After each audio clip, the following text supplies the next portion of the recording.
Okay, let's unpack this. Today, we're diving deep into China's AI plus action opinions policy document. Right.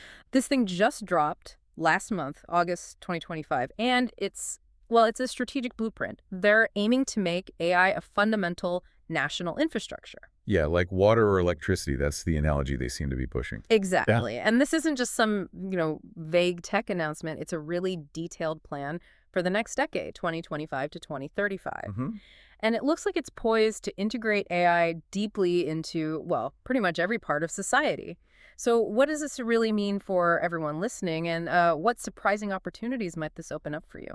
Well, to really get the significance of this latest policy, I think it helps to look back a bit, trace the evolution. China's AI strategy has really come in three distinct phases. Okay. So phase one kicked off back in 2017. That was the next generation AI development plan. I remember that one. Right. And that was primarily focused on technical breakthroughs. The goal then was basically catching up fast. Deep learning, architectures like the transformer. The transformer, which was, a huge leap, right? For processing language, complex It's data. fundamental, a real game changer. And advancements like that, well, they really do often precede these big policy shifts. So the tech kind of forces the policy hand in a way. You could say that. It creates the possibilities of policy that needs to, harness and direct. So that technical foundation led directly to phase two around 2019. Okay, what was that? That was all about AI governance. The focus shifted. It wasn't just about building the tech anymore, but the ethics. Right, the responsible AI push. Exactly. You started hearing terms like harmony, friendliness, fairness, justice becoming really central. And now this current AI plus action opinions document, that's phase three. And it's a big shift again, systemic integration. Systemic integration, so going broader. Broader and deeper. The goal now is making AI a fundamental national infrastructure, weaving it into 6 major fields specifically. It's about moving AI out of the lab and, into everyday life everywhere. So it's a deliberate progression then. Tech first, then rules, now application everywhere. Precisely. It's a clear step-by-step path. Start with the tech, add the governance layer, which is crucial, and now push for that broad social application. Building an open, equitable, diverse ecosystem, that's the language they use. One word that really jumped out at me reading this was inclusiveness. Pui, I think. Yeah. It shows up 5 times, which compared to older policies before, say, 2023, feels like a massive change in emphasis, is it? Oh, absolutely. Yeah. It signals a major shift. And importantly, it's not just, a throwaway line. The document actually details pathways to achieve this inclusiveness. Like how? Well, it ranges from making computing power universally accessible, that's a big one, to achieving urban-rural inclusiveness, bridging that gap, and ultimately fostering that open, equitable ecosystem we talked about. So the practical goal is make AI cheap and easy enough for regular people and small businesses too. Exactly. For ordinary citizens, for SMEs, transforming it from this, high-end experimental tech only big players could afford into a utility, like the internet, basically, something available in every household. And they're putting timelines on this too. It's not just vague aspirations. The document mentions 2027, 2030, 2035. That feels very concrete, very planned. It really does. Mm. And those dates aren't random. They're deliberately synchronized with wider national strategies. Ah, okay. How so? So 2027, the goal is 70% penetration of smart terminals. That lines up neatly with the 14th and 15th five-year plans. Got it. Then 2030, they're aiming for 90% penetration. That syncs up with China's carbon peaking goals. Interesting connection. And finally, 2035, that's the big one, full entry into an intelligent society, which aligns with their broader national modernization goals for that year. Wow. So AI isn't just a tech policy, it's woven right into the core national strategy. Deeply integrated, that's the key takeaway. Okay, so that's the domestic picture. What about globally? How does China see its role in international AI cooperation with this plan? Well, building on this domestic push, their international vision seems focused on fostering an equitable, mutually trusting, diverse, and win-win open ecosystem. That's the phrasing. Okay. Win-win sounds good, but what does that mean in practice? A big part of it seems to be helping countries in the global south, developing nations, emerging economies, build their own AI capabilities. So exporting their tech and expertise. Partly, yes. It's a way to share technology, build partnerships, and, expand influence. We're already seeing examples. Like what? At the World AI Conference in Shanghai recently, Malaysia and Singapore were showing a lot of interest in China's large models for things like typhoon prediction. Practical applications. Exactly. And then you have open source projects, like DeepSeek, for example. These give China a much stronger voice, more presence in that global open source AI community. That global angle is fascinating. But let's pull back home again for a sec. A Yeah. lot of us remember China's earlier Internet Plus policy. Right, from around 2015. Yeah. So how does this new AI Plus relate? Is it just Internet Plus version 2.0, or is it something fundamentally different, or more revolutionary maybe? That's a really good question. There's definitely continuity. I mean, both policies aim to integrate technology with industry, right? That core goal is similar. Okay. But the differences really highlight the shift in ambition. Internet Plus was more about connection, efficiency gains. Often it meant layering internet tech onto existing structures. Like putting shops online, that kind of thing. Yeah, simplifying processes, connecting things. It covered 11 broad areas, but the transformation was often, let's say, shallower. Right. AI Plus, however, talks about remodeling, a revolutionary leap.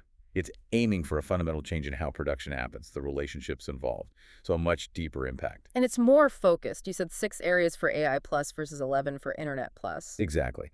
AI Plus focuses on just 6 key sectors, but the goal is full factor, full process intelligent re-engineering. That phrasing itself tells you it's a more concentrated, more powerful strategy aimed at a systemic overhaul. That really clarifies the difference.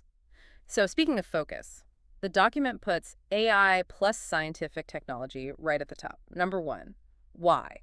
In a plan seemingly about broad societal change, why lead with fundamental science? Yeah, that's perceptive. It might seem counterintuitive, right?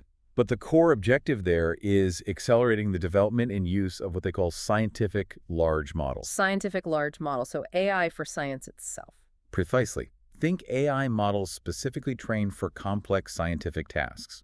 Biological models for drug discovery, chemical models for designing new materials, even cosmic models for astrophysics. Wow, and the potential is speed. Dramatic speed. We're talking about discovery processes that might normally take decades, potentially being crunched down into months. That's incredible. And it extends to R&D tools, too. AI for intelligent patent searching, designing experiments, optimizing processes. There's talk of using virtual cell data for drug R&D, doing massive simulations before human trials to cut down development time. So prioritizing science isn't just about science for science's sake. It's strategic. Highly strategic. It signals a major shift, moving from just applying AI that already exists towards driving foundational breakthroughs, accelerating those 0 to 1 discoveries. Addressing maybe a historical weakness in original innovation. Exactly. And achieving that autonomous control over core AI tech. It's fundamental to the whole plan. Okay, that makes sense. Now, another term that caught my eye, totally new to me, was intelligent native. Zining Yuansheng. Xineng Yuanshang, yes. First time it's appeared in a policy document like this. So what does it mean? How is it different from just, using AI in your business? Okay, the core idea here is that AI isn't just an add-on. For an intelligent native enterprise, AI is the foundation. It's built into the core architecture, the operating logic, right from the very beginning. So not just upgrading an old model, but starting fresh with AI. Exactly. Think about industrial software. Instead of just adding AI features to existing CAD or ERP, imagine rebuilding them entirely around AI. The user experience could be completely different. Or in agriculture, you mentioned. Right. AI-driven seed innovation, intelligent farming across the whole chain. For food security, in a country of 1.4 billion, that's not just tech. It's a massive strategic market, ripe for this kind of ground-up AI approach. So it's not just using AI tools, it's like the business is AI from its DNA. That sounds potentially game-changing for industries. It really represents the highest stage of AI application, potentially. It's about fundamentally redefining how industries work. AI is the core DNA from day one. Can you give an analogy, maybe? Think about companies like Midjourney or ChatGPT. Yeah. They didn't exist before AI made them possible. They're a completely new species, right? They changed the whole landscape. Okay, I see. And it forces deep changes internally, too. Org structures might flatten, become more agile. R&D shifts from slow, linear processes to rapid, AI-driven iteration. Talent needs change. You need people who understand both the domain and the AI. Like the difference between traditional car makers adding smart features versus, say, newer EV companies designing around autonomous driving from the start. That's a great analogy. Or how WeChat wasn't just PC software ported to mobile. It redefined the social experience for mobile. Intelligent Native aims for that level of transformation. Okay, so we've talked high-level strategy, science, new business models. Let's bring it down to earth. For you listening, how is all this AI going to actually impact your daily life? Let's start with, say, consumption. What changes will we see? Well, you're definitely going to see a new generation of smart terminals. Think beyond just smartphones. Smart cars, yes, but also AI-powered phones, AI PCs, smart robots in the home. But smarter how? Not just more apps, right? Sure. More intelligent in understanding you, your intent, Mm-hmm. proactively offering services rather than just waiting for you to tap an icon. And the policy even mentions smart assistant service entry points. What are those, like specialized AI help desks? Kind of. Imagine specialized AI service providers, almost like a home services company, but focused entirely on solving your daily smart living needs using AI assistants. Interesting. So proactive devices and dedicated AI helpers. What about the bigger picture? Livelihoods, public welfare. Mincheng Fuzdo. Big impacts expected there too. Yeah. In education, for example, they talk about innovating smart study companions, smart teachers, Yeah. essentially enabling large-scale, personalized education. An AI tutor for every kid. That sounds potentially amazing, especially for bridging resource gaps. That's exactly the idea, giving every student, even in remote areas, access to high-quality customized learning tools. And in healthcare, they're exploring accessible resident health assistants. So making quality medical advice more available universally. That seems to be the goal, using AI to democratize access to health information and maybe even basic diagnostics. And the policy also mentions a diverse and integrated public safety governance system. What does that mean for the average person? Less bureaucracy. That's part of it. The aim seems to be making government services feel as convenient as, say, online shopping. Okay, that's a high bar. It is. But the idea is using AI to precisely identify public needs, plan proactively, and handle processes intelligently from end to end. And it covers everything: people, digital identities, even smart robots aiming for a big leap in efficiency and a new way of thinking about public safety and management. These are huge transformations. So for our listeners thinking, okay, how do I fit into this? What are the actual pathways for participation? How can people get involved? The policy sort of outlines two main tracks. For existing traditional businesses, it's about AI plus industry, deeply integrating AI into what they already do, often needing interdisciplinary teams. So upgrading their current operations with AI. Right. But then for tech companies or startups, it's about grabbing that intelligent native opportunity, building new companies that are AI-driven from the ground up. And for the rest of us, the general public. For individuals, the big promise is that AI computing power becomes cheap and easy to use, like turning on a tap. Like water and electricity, back to that analogy. Exactly. So the key is adapting, getting comfortable with new ways of working, collaborating with AI, and developing skills that complement what AI can do. But it's not just individuals acting alone. The policy stresses the need for a whole ecosystem. Government, companies, research labs, working together on everything from basic science to ethics. It sounds like a massive coordinated effort. Does this genuinely mean it's actually easier now for an ordinary person to get involved in AI than, say, 5 years ago? Oh, absolutely. Massively easier.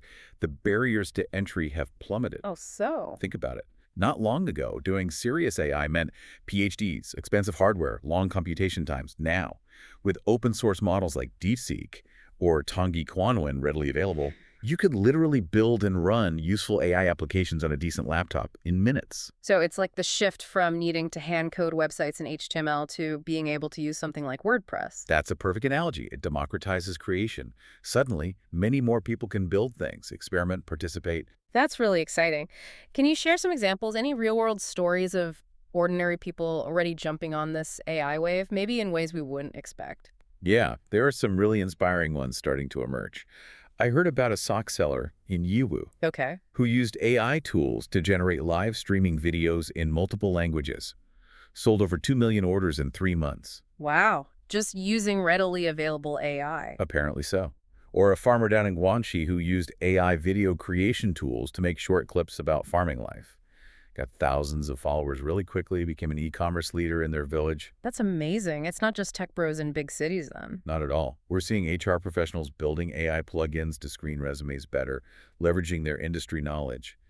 Experts are helping traditional factories implement AI tools for efficiency, for building internal knowledge bases. It's really spreading. So if someone listening is inspired by this, what advice would you give them? Where should they start? Okay, 3 key things. based on what seems to be working. Right. First, focus small, find a really specific problem for a very specific group of people, and solve that. Don't try to boil the ocean. Inch down. Exactly. Second, validate quickly. Don't wait for perfection. Build a minimum viable product. Get it out there, get feedback, and iterate fast. Learn by doing. Fail fast, learn faster. Something like that. Yeah. And third, build a moat. Create something that isn't easy for others to just copy tomorrow. That could be unique data you accumulate or really strong community relationships, something defensible. Focus, speed, and defensibility. That sounds like solid startup advice in general, but maybe supercharged for AI. I think so. And the Okay. timing is key. Why now? You mentioned the policy, the tech. Why is this moment potentially the sweet spot for regular people? It's this, what I call subtle timing. The policy is fresh. It's signaling government support and direction, creating momentum. Think back to Internet Plus in 2015 that unleashed mobile payments, e-commerce, the sharing economy. AI Plus could spark a similar, maybe even bigger wave. So the starting gun has fired. Right. And the technology itself is powerful enough now to do useful things. But it's still far from perfect or mature. There's huge room for improvement, for new applications, for innovation. It's not locked down yet. The Wild West phase, maybe? A little bit. And crucially, the users are ready. People generally understand what AI is now, at least conceptually. They've used chatbots, image generators. The learning curve for adopting new AI applications is lower than it used to be. Policy, usable but not mature tech, and an educated user base. It's a potent mix. Okay, it sounds like a huge opportunity. But let's be realistic. What are the risks? If someone jumps in now, what could go wrong? Definitely risks. Oh. Two main ones stand out. First, the tech is moving incredibly fast. What looks like a great solution today could be obsolete in 6 months because a new model or technique comes out. You have to keep learning constantly. So risk of being leapfrogged. Exactly. And second, competition. That policy support, it attracts everyone. Money, talent, they flood in.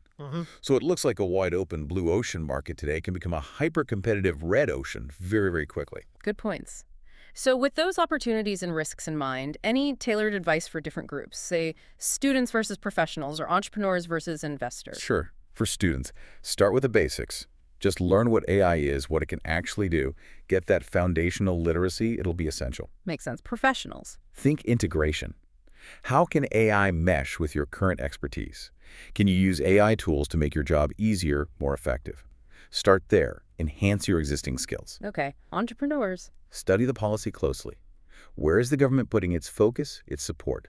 Identify those areas and move fast. Speed is probably crucial. And investors. Look beyond the hype. Focus on applications solving real practical problems in the real world. Does it have a clear use case? Does it actually work? Don't just chase concepts. Look for tangible value. You know, if we just pull back for a second and connect all these threads, this AI plus Action Opinions document, it really is defining a critical decade, 2025 to 2035. This is the window they've set for AI to fundamentally reshape Chinese society. Leading to that largely intelligent society by 2035, it still sounds incredibly ambitious. I mean, a transformation of that scale in just 10 years. Is that really plausible? Isn't there a risk of overstating how fast this can happen? It sounds fast, I know. But I don't think it's necessarily exaggerated. Think back just 25 years. No widespread SMS, no smartphones as we know them, no social media empires. Did we imagine that pace of change back then? Probably not. Technology just doesn't progress linearly. Look at China's high-speed rail. The first line opened in 2008, right? In little more than a decade, it completely revolutionized travel across the country. Fundamentally changed how people live and work. That's a fair point. AI could do the same for lifestyles, for production, for how the country is governed, and potentially even faster. So if this rapid change is coming, what's the bottom line? How should the average person listening right now respond? What's the takeaway? I think the most crucial thing is mindset. Cultivate an open mindset. Be willing to learn new things constantly. And maybe most importantly, have the courage to try new things. Experiment. Don't be afraid to engage with it. Exactly. The policy itself explicitly says the goal is for all people to share the benefits of AI development. So for those who are prepared, who are adaptable and willing to learn, the opportunities really are going to be immense. That's a really powerful call to action. So maybe the final thought for everyone listening is this. As AI becomes as common, as ubiquitous as the water from your tap or the electricity in your walls, how will you redefine your own skills, your own contributions in a world where collaborating with machines is just normal? And what completely new possibilities might that unlock for your own journey?